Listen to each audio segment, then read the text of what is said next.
Bismillahirrahmanirrahim. Perjanjian dibatalkan. Perjanjian yang dimeteraikan oleh pemimpin-pemimpin musyrikin, kufar, orang-orang kafir Mekah, untuk memulakan Rasulullah sallallahu alaihi wasallam, orang-orang Islam dan keluarganya yang tidak Islam, yang melindungi Rasulullah sallallahu alaihi wasallam. Dibuat perjanjian untuk tidak berjual beli, untuk tidak beri makanan, untuk tidak berkahwin dengan sesiapa sahaja yang melindungi Nabi sallallahu alaihi wasallam, sama ada dia orang Islam ataupun orang kafir. Ditulis perjanjian itu dengan bismikallahumma, dengan nama Allah. Dengan nama Allah, dengan namamu wahai Tuhanku. Saya ke Tuhan juga. Saya ke Tuhan sebut nama Allah. Tetapi lawan Nabi sallallahu alaihi wasallam. Dan surat itu digantung di dalam Kaabah. Kaabah tetap dimuliakan, tetap disanjung, tetap dipersucikan. Rumah ibadat yang didirikan oleh Nabi Ibrahim alaihissalam, yang dihormati oleh semua agama. Semua agama menghormati Nabi Ibrahim, menghormati Kaabah. Allah menyatakan, "Ma kana Ibrahimu Yahudiyan wala Nasraniya, walakin kana hanifan muslima, wa ma kana minal musyrikin." Tidaklah Ibrahim itu seorang Yahudi, tidaklah Ibrahim itu seorang Nasrani, Kristian. Ibrahim adalah seorang Islam. Dan tidak juga Ibrahim seorang musyrikin, kafir yang menyembah berhala. Kita orang Islam sebut Ibrahim, orang Yahudi sebut Ibrahim, orang Kristian kata Abraham, orang Hindu musyrikin kata Brahma. Semua memuja Ibrahim alaihissalam. Tetapi Ibrahim adalah Islam. Ketika memula Nabi sallallahu alaihi wasallam, mereka buat perjanjian dengan nama Allah dan letak dalam Kaabah, bangunan yang didirikan oleh Ibrahim alaihissalam. Perjanjian dibatalkan. Akhirnya perjanjian dibatalkan. Dengan pertolongan Allah Subhanahu wa taala, barisan orang-orang musyrikin berpecah. Mereka berpecah sesama mereka sendiri. Hati mereka tidak lagi bersatu. Di kalangan orang-orang jahiliah itu masih ada orang-orang yang berhati perut, mempunyai marwah dan peri kemanusiaan. Di kalangan manusia ni, termasuk yang kafir, ada yang mempunyai perasaan. Orang kita kata ada hati perut, ada perasaan, ada sifat kesian, sifat peri kemanusiaan. Mereka tak sampai hati melihat Nabi, keluarganya dan orang bersama dengannya dalam keadaan kelaparan. Dengan dimulakan oleh Hashim bin Amr bin Rabi'ah, yang benci kepada surat perjanjian yang zalim, tergantung di dalam Kaabah. Hashim bin Amr bin Rabi'ah daripada awal lagi benci dengan surat perjanjian ini, tapi tak mampu nak lawan seorang. Beliau menemui beberapa pemimpin Quraisy, mengajak untuk membantah dan bersama-sama menentang kezaliman. Hashim mengajak beberapa pemimpin yang lain bergabung dengannya untuk menentang kezaliman. Beliau berjaya mendapat beberapa penyokong. Usahanya dihalang oleh Abu Jahal dan menemui kegagalan. Hashim bin Amr mencari pemimpin-pemimpin yang lain yang ada pengikut untuk menyokong dia dalam membatalkan perjanjian ini. Akhirnya dia dapat sokongan. Abu Jahal yang cuba nak halang tak berjaya. Akhirnya Mut'im, bukan Mat'am, Mut'im, itu salah saja. Akhirnya Mut'im bin Adi mengetui gerakan mengoyak surat perjanjian yang tergantung di Kaabah itu. Akhirnya seorang yang paling berpengaruh, Mut'im bin Adi. Mut'im bin Adi ini pemimpin yang pernah melindungi Nabi SAW ketika Nabi balik dari Taif. Nabi dilontar dengan batu berdarah. Setelah dia halau Mekah, daripada Mekah pergi ke Taif. Di Taif kena pukul pula. Balik ke Mekah, tak ada orang nak melindungi Mut'im bin Adi. Mut'im bin Adi ni melindungi Nabi SAW. Mut'im ni tak masuk Islam, sahabat mati tak masuk Islam. Sahabat mati tak masuk Islam. Mati dalam keadaan jahiliah. Anak dia masuk Islam. Anak dia masuk Islam. Jubair bin Mut'im masuk Islam. Dia tak masuk Islam sebab mati. Dia mati sebelum peperangan Badar. Apabila mereka memasuki Kaabah, mereka terus masuk dalam Kaabah untuk mengoyak surat ini. Tiba-tiba surat itu telah dimakan oleh anak-anak. Yang makan di anak-anak surat tadi. Anak-anak makan. Ini dengan pertolongan Allah. Kecuali kalimah Bismikallahumma. Perkataan ini tak, anak-anak tak makan. Bismikallahumma. Perkataan ini anak-anak tak makan. Satu kejadian yang menghairankan mereka. Mereka berasa hairan. Perkataan ini tak dimakan oleh anak-anak. Semua anak-anak makan. Menunjukkan kemuliaan kalimah Allah Subhanahu wa taala. Di mana perkataan Allah ni perkataan yang dimuliakan. Bukan saja orang Islam, termasuk orang yang bukan Islam. Firman Allah taala, "Wa la in sa'altahum man khalaqas samawati wal ard la yaqulunna Allah." Jika engkau tanya orang-orang kafir itu, siapakah yang menjadikan langit dan bumi? Semua mereka menjawab Allah. Allah. Di sinilah sembelihan Yahudi dan Kristian kita boleh makan. Orang Yahudi, orang Kristian sembelih. Dengan syarat dia sembelih lembu, sembelih kurban, sembelih kambing, sembelih ayam. Boleh makan. Kalau sembelih babi tak boleh makan. Babi sembelih dia apa? Dia sembelih binatang yang halal. Kalau Yahudi sembelih, Kristian sembelih, kita boleh makan. Ini sabit dengan ayat-ayat Al-Quranul Karim. Ayat Quran. Bila ayat Quran kata, kita tak boleh tolak. Wa ta'amuhum hillul lakum. Dan makanan mereka halal pada kamu. Ini ayat Quran. Orang tanya mazhab mana? Mazhab ayat Quran. Bila ayat Quran, semua mazhab tak boleh nafi ni. Kecuali orang ngaji kitab Jawi, kitab tu, dia tak ngaji Quran. Dia tak faham Quran. Itu lain cerita. Bukan sepelik. Pelik macam mana? Tuhan kata begitu. Tuhan kata begitu. Ini kena stop. Kita sini tak rasa. Tetapi orang Islam yang tinggal di Eropah, duduk negara orang putih, dia mereka payah nak cari makanan, mereka cari kedai orang Yahudi. Kedai orang Kristian yang jual daging halal. Dia sembelih dengan nama Allah. Itu boleh. Boleh makan. Kita pergi negara orang putih. Orang murtad tak boleh makan. Itu lain pula ceritanya. Orang Islam yang keluar daripada agama Islam, itu tak boleh. Ini hinanya orang murtad ni. Ini kena faham. Orang musyrikin tak boleh sembelih dia walaupun sebut nama Allah. Kerana mereka keadaan yang lain.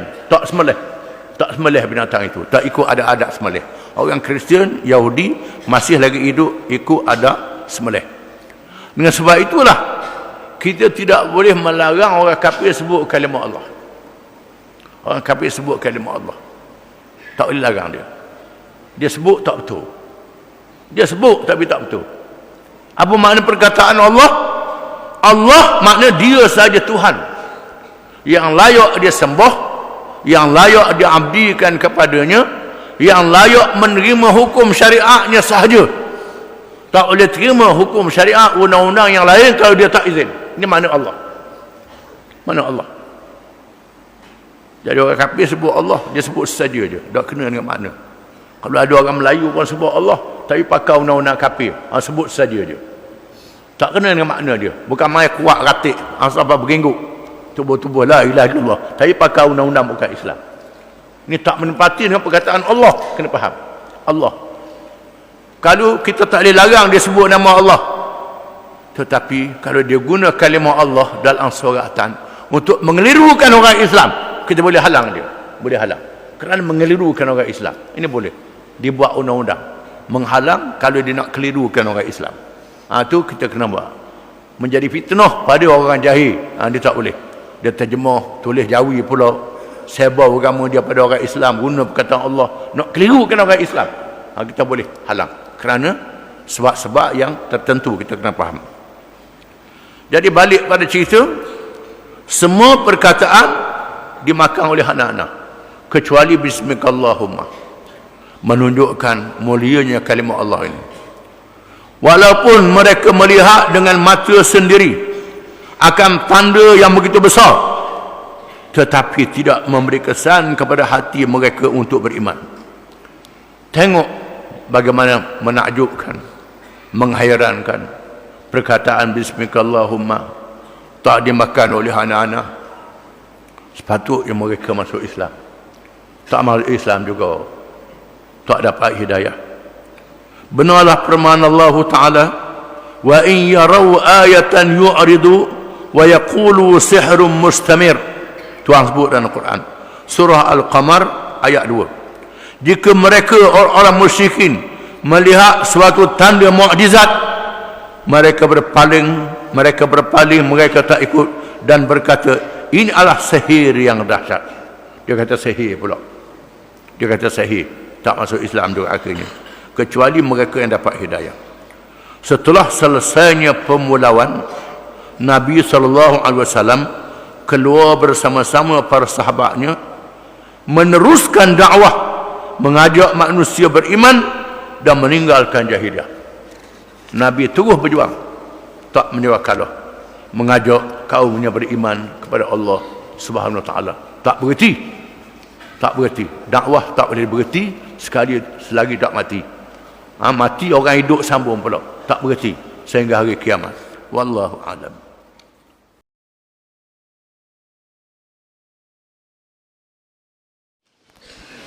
Bismillahirrahmanirrahim. Rombongan terakhir menemui Abu Talib.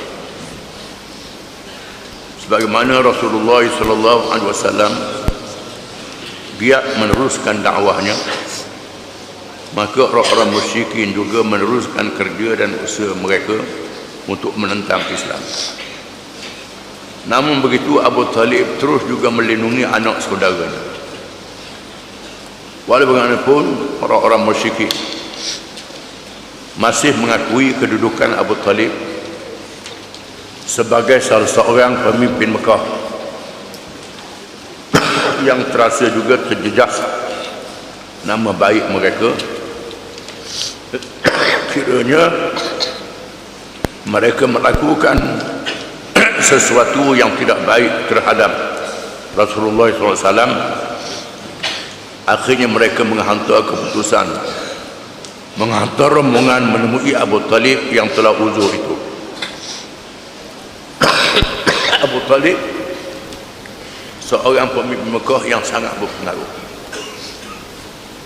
yang perangannya baik, akhlaknya mulia, yang dihormati.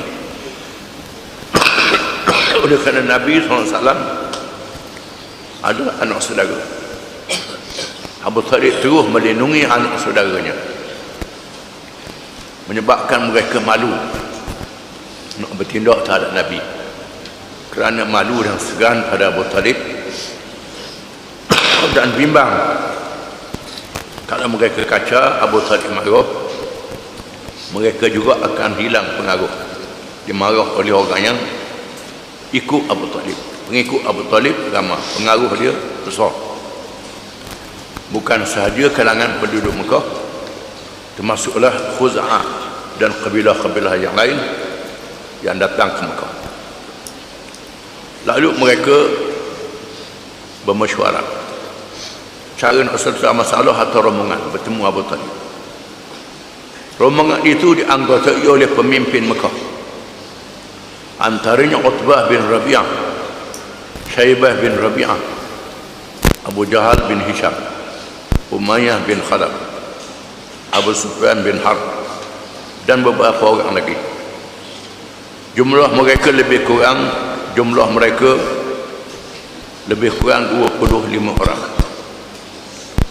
Mereka menyatakan kepada Abu Talib, hai Abu Talib, kamu telah mengetahui kedudukan kami, apa yang berlaku dan kebimbangan kami.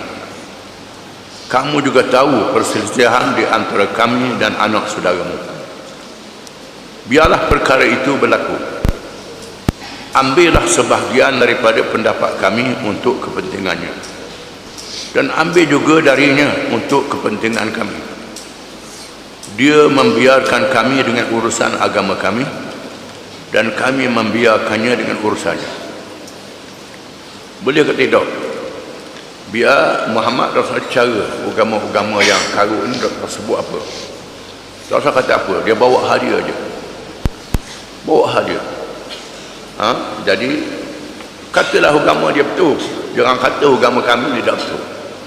Jangan sebut, jangan cela benda-benda yang mungkar, yang tak molek, yang jahat. Ajak pada baik saja. Benda tak baik, yang dia anggap tak baik kami buat ni, jangan dia sebut. Selesai, tak jadi balok. Tak jadi kelahi lah. Kita bawa hak kita, tak usah cara, tak usah cara kau. Ada juga hak perangai Quraish ni, ada juga kerangan kita ni. Kita dakwah je, tak usah cara orang, tak usah sebut, tak usah tegur benda yang mungkar, benda yang karut, yang bercanggah dengan Islam, jangan tegur. Kalau tegur jadi balok. Jadi balok. Balok-balok tak usah sebut. Sebut benda tak balok tadi. Tu selesai masalah, kata mereka. Lalu Abu Talib memanggil Nabi SAW. Setelah baginda menemuinya, maka dikemukakanlah pandangan dan cadangan pemimpin Quraisy itu. Lalu Abu Talib pun berjumpa dengan anak saudara dia, Nabi SAW, dan memberitahu cadangan pemimpin Mekah supaya berdamai. Masing-masing bawa hak masing-masing, jangan cara hak orang lain. Nabi pun bersabda, ya ammi, afala ad'uhum ila ma huwa khairun lahum. Wahai bapa saudaraku, apakah baik kalau aku ajak mereka kepada apa yang lebih baik untuk mereka? Aku nak ajak benda yang paling baik kepada mereka, bukan benda yang jahat, bukan benda yang buruk. Abu Talib berkata, wa ila ma tad'uhum. Abu Talib berkata, apakah yang kamu ajak mereka kepadanya? Nabi bersabda, ad'uhum ila an yatakallamu bi kalimatin tadinu lahum bihal arab wa yamlikuna bihal ajam. Aku mengajak mereka supaya mereka berucap dengan satu kalimah yang menjadikan orang-orang Arab seluruhnya mengikut mereka, dan mereka lebih memerintah, dan mereka boleh memerintah orang-orang yang bukan Arab. Satu kalimah saja. Kalau mereka sebut kalimah ini, mereka boleh menguasai seluruh orang Arab, dan yang bukan Arab seluruh dunia akan tunduk kepada mereka. Satu kalimah saja. Apabila mendengar ucapan ini, mereka diam, tercengang, kerana mendengar suatu perkara yang sangat besar. Kalaulah berlakunya perkara itu kepada mereka, perkara ini besar. Kalau berlaku besar, orang Arab akan mendapat kuasa seluruh dunia. Tiba-tiba Abu Jahal mencelah, ma hiya linu'tikaha wa ashra amsalha. Kata Abu Jahal, apa dia? Sesungguhnya kami akan memberi ikrar dengan kalimah itu dan 10 kali ganda lagi. Bila dengar mereka dunia ni, Abu Jahal semangat tadi. 10 kali ganda tak apa lagi, kata Abu Jahal. Sabda Rasulullah SAW, taquluna la ilaha illallah wa takhla'una ma ta'buduna min duni. Kamu berucap dengan kalimah bahawa sesungguhnya tiada Tuhan yang sebenar melainkan Allah, dan kamu pecatkan Tuhan yang lain daripada Dia. Ini saja. Kamu mengaku la ilaha illallah, tak ada Tuhan yang sebenar melainkan Allah, menolak Tuhan-Tuhan yang lain daripada Allah. Ini saja. Kalau ini kamu tegakkan, bukan saja mengucap dengan lidah, tetapi tegakkan ia dalam kehidupan kamu. Ya, itulah berucap dengan lidah, beramal dengan tubuh, beramal dalam masyarakat, tegakkan syariat Allah dan hukum Allah Subhanahu wa taala. dalam kitab Allah. Itu makna la ilaha illallah. Bukan Allah mengucap-ngucap mengiling itu saja. La ilaha illallah ni ialah kalimah yang diucap, yang diamal, yang ditegakkan ke atas muka bumi. Hukum Allah ditegakkan atas muka bumi. Tak ada Tuhan yang sebenar melainkan Allah. Tuhan yang disembah, Tuhan yang dipuja, Tuhan yang ditasbih, Tuhan yang ditahlil, Tuhan yang dipuji, Tuhan yang didoakan kepadanya, Tuhan yang diamalkan hukum syariatnya dalam seluruh kehidupan manusia. Ini makna la ilaha illallah. Kalimahnya pendek saja. Ini adalah dakwah nabi-nabi dan rasul-rasul alaihi wassalatu wassalam.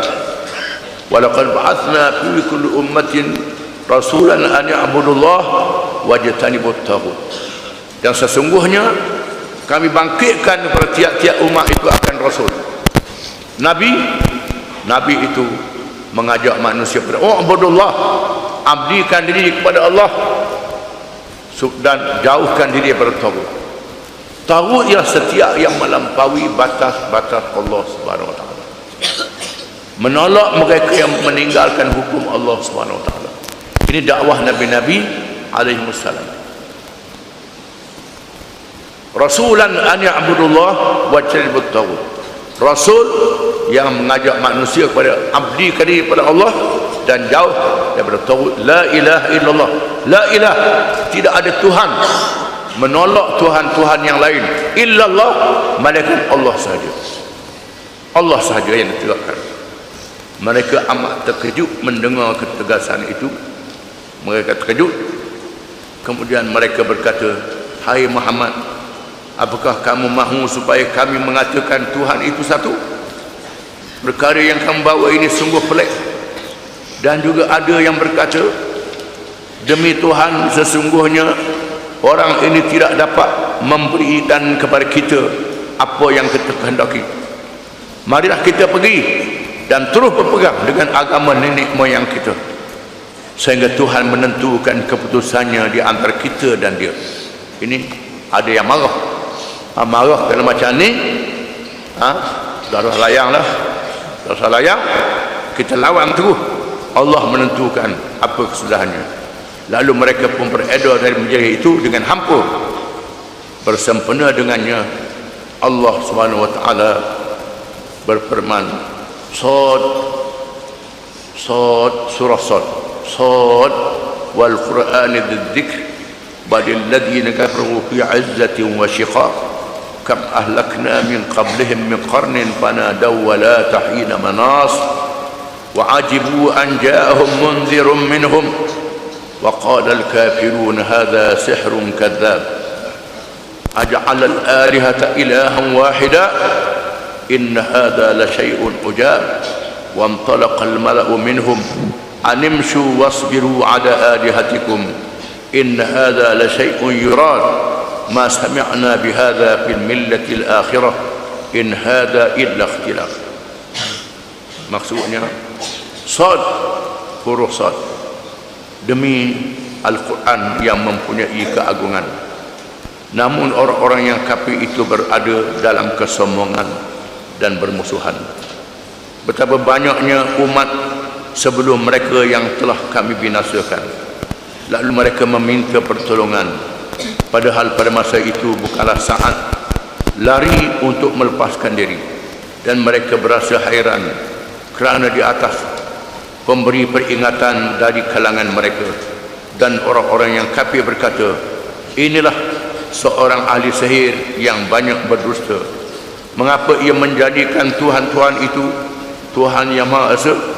Sesungguhnya ini benar-benar suatu perkara yang sangat menghairankan. Dan pergilah pemimpin-pemimpin mereka seraya berkata, pergilah kamu dan tetaplah menyembah Tuhan-Tuhan kamu. Sesungguhnya ini benar-benar suatu hal yang dikehendaki. Kami tidak pernah mendengar hal ini dalam agama yang terakhir. Ini tidak lain hanyalah yang diada-adakan. Mereka menuduh Nabi SAW mengada-ngadakan, mereka ajaran sendiri. Pada inilah agama Nabi Adam, manusia pertama, Nabi Adam alaihissalam. Agama Ibrahim, bapa pada mereka, Abul Anbiya. Agama Nabi Nuh, bapa manusia yang kedua selepas Adam. Agama semua nabi-nabi dan rasul-rasul alaihi wassalatu wassalam, semua nabi-nabi adalah Islam. Adapun agama-agama yang melantik Tuhan-Tuhan yang lain daripada Allah adalah agama yang direka-reka dan dicipta sendiri. Ini kenyataan Al-Quranul Karim. Lain dengan kenyataan penulis-penulis sejarah barat yang banyak mempengaruhi pemikiran manusia hari ini, mengatakan manusia bermula dengan zaman batu. Zaman batu, guna batu, sembah batu. Ini kata mereka. Sembah batu lah ajaran yang asal. Lepas tu barulah timbul ajaran Tuhan, agama kitab. Itu mengarut sesat. Banyak buku-buku sekolah mengajar begitu. Al-Quran mengatakan manusia bermula dengan Adam. Adam alaihi salam, Rasul-Rasul alaihi wassalam mengajar agama tauhid, agama yang satu. Adapun agama yang lain adalah yang direka selepas daripada itu.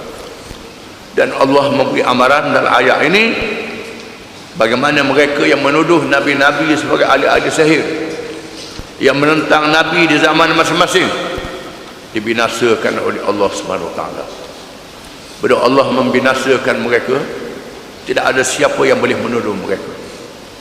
Tak ada siapa yang boleh melindungi mereka daripada azab Allah Subhanahu wa taala. Azab dunia, belum lagi azab akhirat.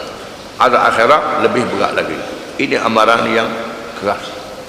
Bukan sahaja mereka menolak Nabi SAW, dalam masa yang sama mereka tuduh Nabi bohong. Nabi mereka-reka ajaran sendiri. Mereka ajaran sendiri. Padahal mereka lah yang bohong, mereka lah yang sesat. Wallahu a'lam.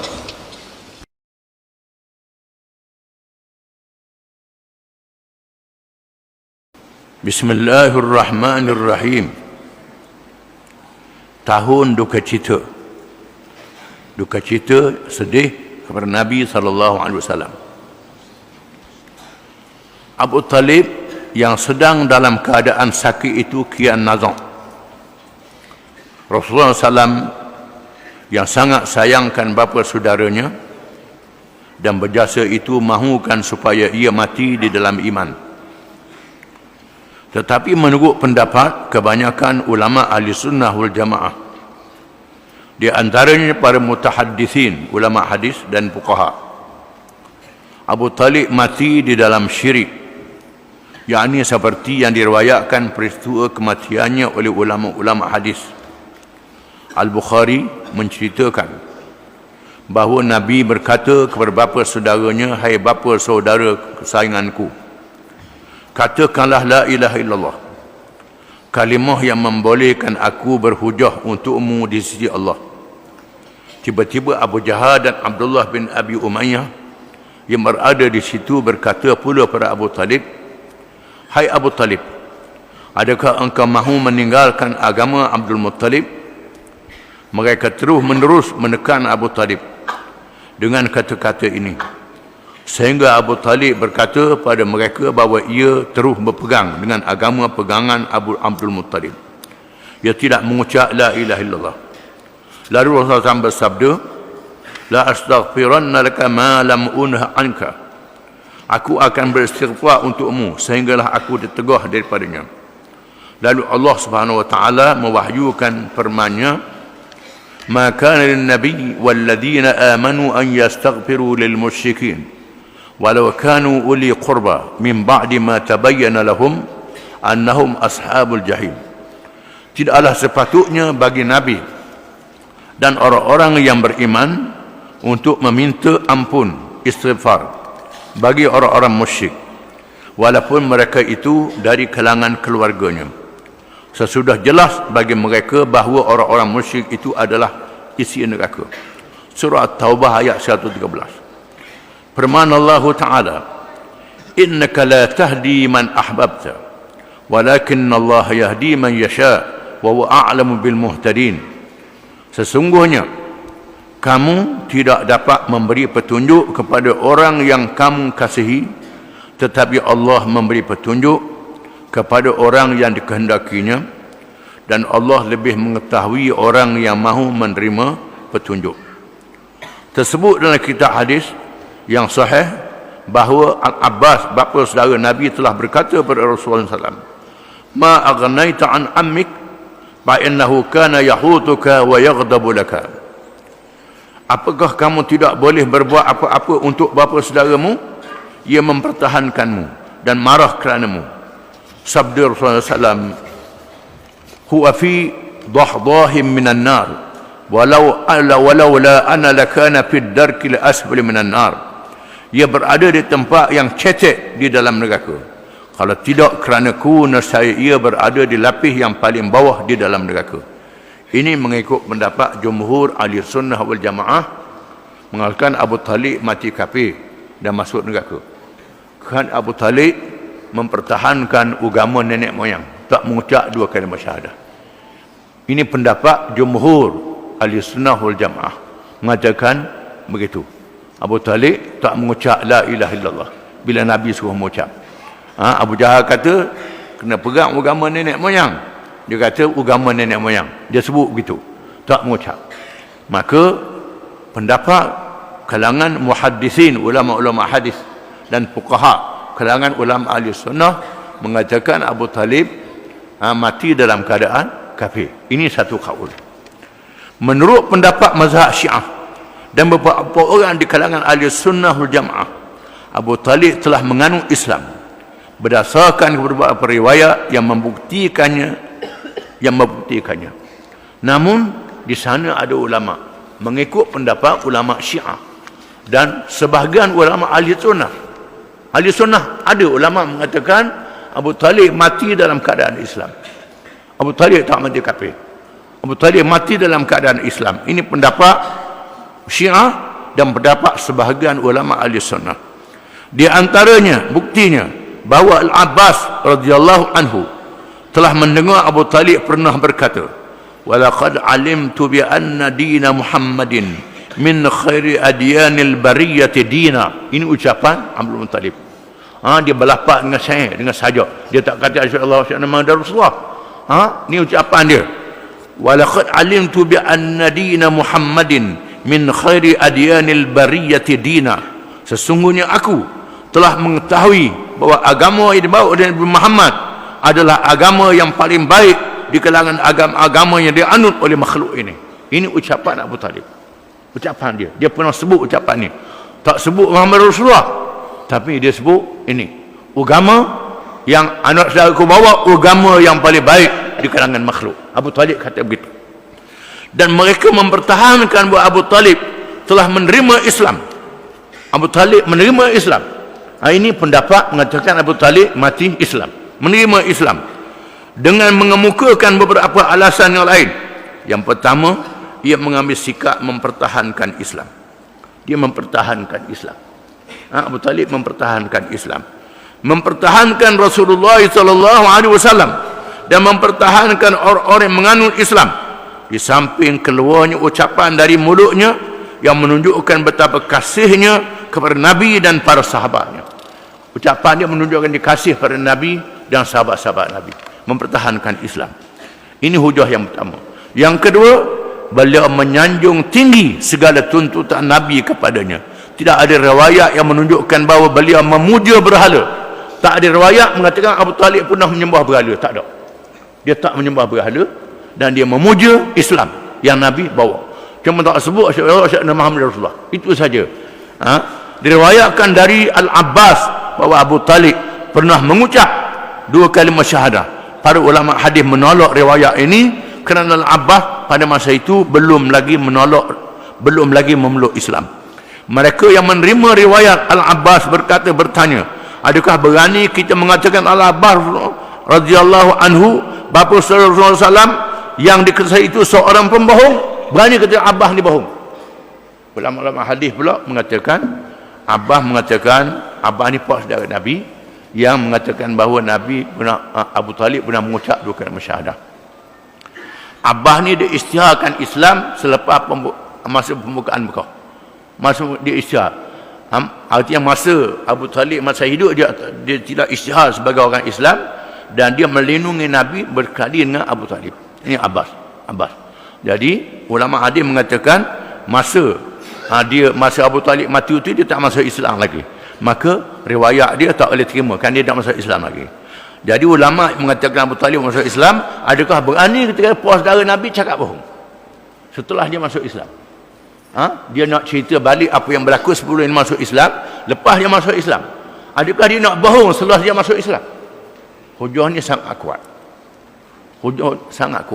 Hujah jumhur ahli sunnah wal jamaah lemah. Syekh Muhammad Abu Zahra rahimahullah, seorang alim muslim, menegaskan bahawa aku berpendapat Abu Talib bukannya seorang musyrik. Kata Syekh Abu Zahra, justru orang musyrik itu menyembah berhala.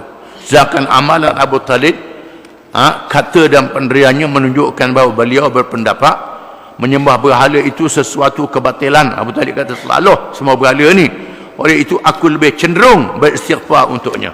Kata Syekh Muhammad Abu Zahra, aku lebih cenderung untuk istighfar. Allah Ta'ala ampunkan dosa Abu Talib, kerana Abu Talib menganut agama tauhid, tak menganut agama syirik. Menurut Ibn Qayyim rahimahullah, selepas 3 hari wafatnya Abdul Muttalib, wafat pula isterinya yang dikasihi. Wallahu a'lam.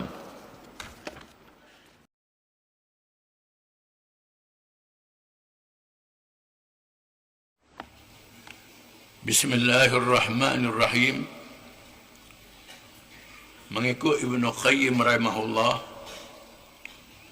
selepas 3 hari wafatnya Abu Talib, wafat pula isterinya yang dikasihi Ummul Mukminin Sayyidatina Aisyah radhiyallahu anha. Hal ini menambahkan lagi kesedihan dan duka citanya Rasulullah sallallahu alaihi wasallam, kerana mengingatkan peranannya yang besar dalam perjuangan Islam. Selepas 3 hari sahaja Abu Talib meninggal dunia, Khadijah Ummul Mukminin radhiyallahu anha, isteri yang dikasihi, meninggal dunia. Khadijah lah yang menenangkan hati baginda ketika cemas menerima wahyu yang pertama. Kita baca kisahnya dahulu. Bila Nabi SAW menerima wahyu yang pertama dalam keadaan yang takut dan menakutkan sehingga demam, Ummul Mukminin radhiyallahu anha adalah orang yang pertama menenangkan Rasulullah SAW, memberi semangat kepadanya. Khadijah radhiyallahu anha menjadi orang yang pertama beriman. Manusia yang pertama masuk Islam ialah Khadijah radhiyallahu anha. Sebelum Sayyidina Ali, sebelum Zaid bin Harithah, sebelum Sayyidina Abu Bakar, sebelum segala orang lain, yang pertama masuk Islam ialah Khadijah radhiyallahu anha. Ketika Rasulullah SAW menghadapi tentangan dari kaumnya, dialah yang meringankan bebanan serta menanggung bersama kesusahan yang dihadapi. Bila Nabi berjuang menegakkan Islam, Khadijah yang kaya raya menghabiskan hartanya mempertahankan Islam, membantu Nabi SAW. Nabi tak bekerja lagi untuk cari makan dan nafkah. Nabi memenahkan kerjanya untuk menjalankan dakwah, menegakkan Islam. Khadijah yang membelanja, yang menyumbang, yang memberi semangat di rumah. Betapa kedudukannya di hati baginda sallallahu alaihi wasallam dapat digambarkan, namanya disebut dengan pujian di hadapan isteri-isterinya yang lain. Sehingga Aisyah radhiyallahu anha menceritakan bahawa aku pernah cemburu kerana Rasulullah SAW memuji Khadijah. Lalu pada suatu hari aku bertanya kepada Rasulullah SAW, alangkah banyaknya engkau menyebut nama perempuan tua itu. Tidakkah Allah telah menggantikan dengan yang lebih baik daripadanya? Kata Aisyah pada Nabi selepas Aisyah meninggal dunia.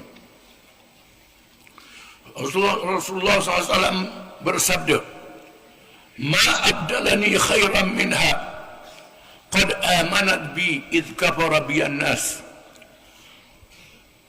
وقد وصدقني إذ كذب لي الناس وواسقني بمالها إذ حرمني الناس ورزقني الله ولدها إذ حرمني أولاد النساء. Rawahu Ahmad. Artinya,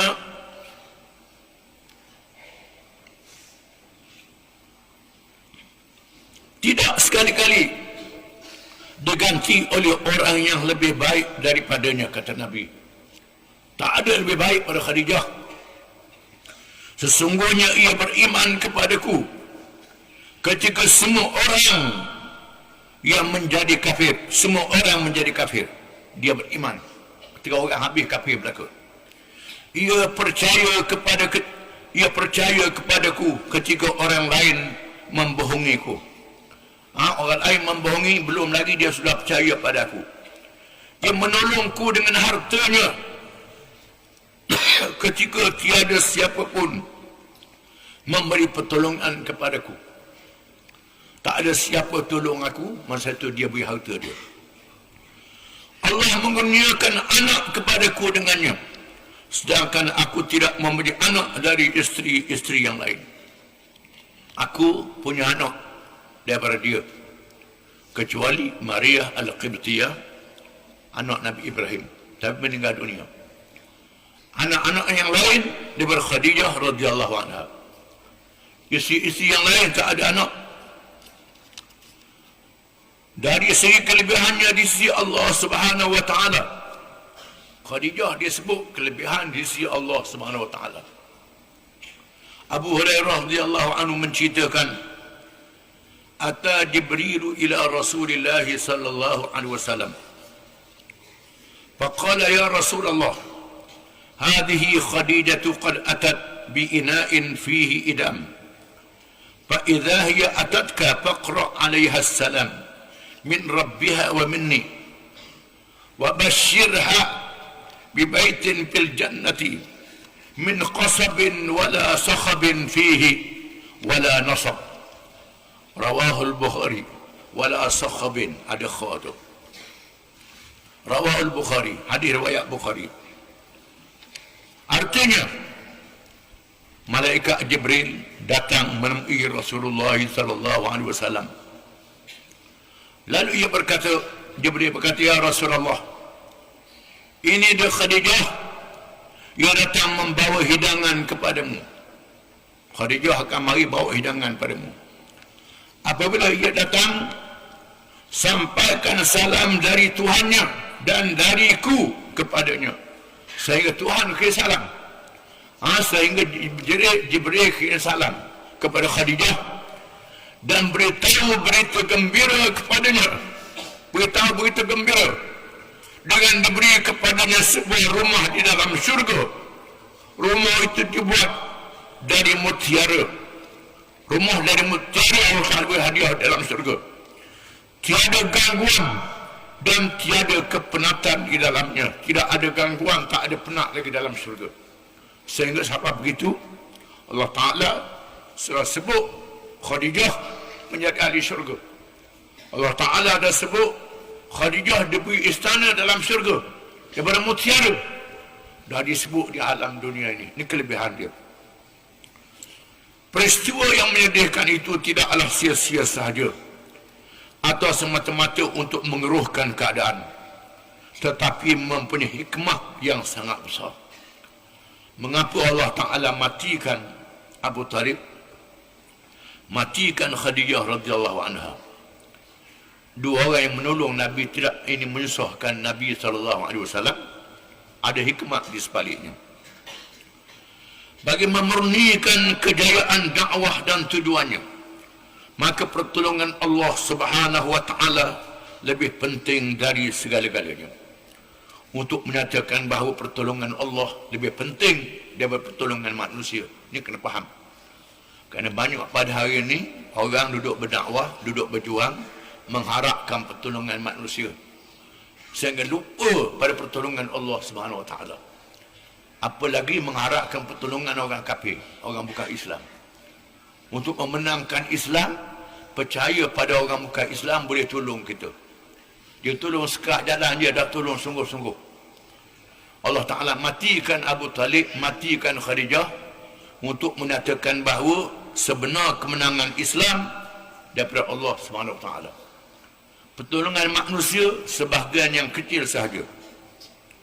Walaupun peranan Khadijah sangat besar artinya, dan perlindungan Abu Talib memberi peluang kepada dakwah untuk lebih bebas, tetapi tiada siapa yang boleh membuat alasan bahawa perjuangan Islam ini berjaya dengan bantuan dan peranan Sianu. Allah Subhanahu wa Ta'ala menjanjikan pertolongan dan perlindungan kepada golongan Islam. Bukanlah pula maknanya jasa para Rasulullah SAW dan para pejuang Islam terdahulu tidak boleh dikenangkan, sedangkan mereka telah difitnah, diseksa, dan ada yang dibunuh syahid. Kalau begitu, di manakah letaknya perlindungan Allah? Rasulullah SAW sendiri merupakan orang yang pertama menghadapi ujian dan rentangan. Allah Ta'ala beri kelebihan kepada hamba-hamba yang menolong menegakkan Islam. Allah Ta'ala beri kelebihan. Kerana Allah Ta'ala nak beri pahala, nak beri upah pada hari kiamat kelak. Tetapi hendaklah disedari bahawa yang sungguh-sungguh yang terakhir memberi kemenangan kepada Islam ialah pertolongan Allah Subhanahu wa Ta'ala. Oleh itu para sahabat radhiyallahu anhum, bahkan para pendukung perjuangan Islam, tidak harus mencari adanya jalan yang senang dan mudah bagi menegakkan Islam. Barulah mereka boleh melakukan tugas itu. Kalau tidak, maka mencampakkan diri ke dalam kebinasaan. Jangan ada kalangan yang berjuang Islam ni merasakan bila tak ada orang, binasalah Islam ni, hancurlah Islam ni. Bila tak ada orang, kita kena berhenti menjalankan kerja Islam. Tidak sekali-kali. Bersama Islam Allah Subhanahu wa Ta'ala. Di sinilah kita akan baca kemudian Allah Ta'ala bawa Nabi menjadi tetamu pada malam Isra' dan Mi'raj, menunjukkan Rasul-Rasul zaman dahulu ada yang pengikutnya ramai, ada yang tak ada pengikut, berjalan seorang diri. Allah Ta'ala menurunkan surah-surah di dalam Al-Quran, surah Makkiyah, mengisahkan perjuangan Nabi-Nabi zaman dahulu. Ada Nabi-Nabi, 3 Nabi dalam surah Yasin, seorang saja ikut. 3 Nabi ikut seorang saja. Allah Ta'ala sebut dalam Quran. Jangan kisah orang ikut tak ikut. Tanggungjawab kita menyampaikan Islam. Oleh itu tiada siapa yang boleh berdalih mengatakan bahawa melibatkan diri dengan perjuangan Islam artinya akan mencampakkan diri ke dalam kebinasaan. Bahkan hendaklah diketahui bahawa menghadapi berbagai-bagai ujian di dalam menegakkan Islam itu bukannya mencampakkan diri ke dalam kebinasaan. Walaupun ia terpaksa menghadapi berbagai tekanan, seksaan dan maut, lantaran segala yang berlaku di dalam menegakkan Islam itu adalah untuk memurnikan pergantungan diri kita kepada Allah Subhanahu wa Ta'ala semata-mata, sehingga kita tiada menggantungkan harapan kepada yang lain daripadanya di kalangan makhluk. Jadi kewafatan Khadijah radhiyallahu anha dan kematian Abu Talib memberi makna agar di dalam menegakkan Islam itu kita naklah lebih mengutamakan pertolongan Allah walaupun adanya peranannya serta pertolongan makhluk. Walaupun adanya pertolongan makhluk, jangan lupa pertolongan Allah Subhanahu wa Ta'ala. Yang jadi masalahnya oleh kerana Allah Ta'ala kita tak nampak. Nampaknya makhluk saja. Menyebabkan kita lupa pada Allah Ta'ala. Dia ingat makhluk inilah yang tolong kita. Benda lah yang tolong kita. Benda makhluk tolong juga. Tak dinafikan. Tetapi hakikat yang sebenar Allah Subhanahu wa Ta'ala. Supaya jangan lupa pada Allah Ta'ala, Allah Ta'ala matikan Khadijah dan Abu Talib. Supaya Nabi bergantung sepenuhnya kepada Allah Subhanahu wa Ta'ala. Seringkali berlaku di kalangan harakah Islamiyah, yakni perjuangan Islam, mereka yang lemah iman terperangkap di dalam pujuk rayu yang menyebabkan lupanya kepada kekuatan dan pertolongan Allah Subhanahu wa taala. Lalu mengadakan uslub yang terlalu longgar mengenai pergantungan kepada akidah dengan berlindung di sebalik perkataan hikmah, sehingga meletakkan sebab-sebab kemanusiaan mengatasi anasir rabbaniyah di dalam menjayakan cita-cita dakwah Islamiah. Seterusnya mereka hanyut ke dalam arus yang memesongkan dari mencapai kurnia Allah Subhanahu wa taala kepada matlamat semata-mata untuk mendapat kedudukan dan mencari keredaan makhluk dengan memilih jalan yang dipikirkan mudah kononnya untuk kepentingan Islam. Banyak orang mengatakan inilah hikmah, inilah kebijaksanaan. Jangan cakap Islam, senyap sudah. Cakap benda orang setuju, orang tak setuju, jangan bercakap, barulah orang ramai. Kita bercakap orang nak saja, orang tak nak jangan sebut. Biar orang ramai, mari. Semua, hak baik pun setuju, hak jahat pun setuju dengan kita. Ramailah orangnya.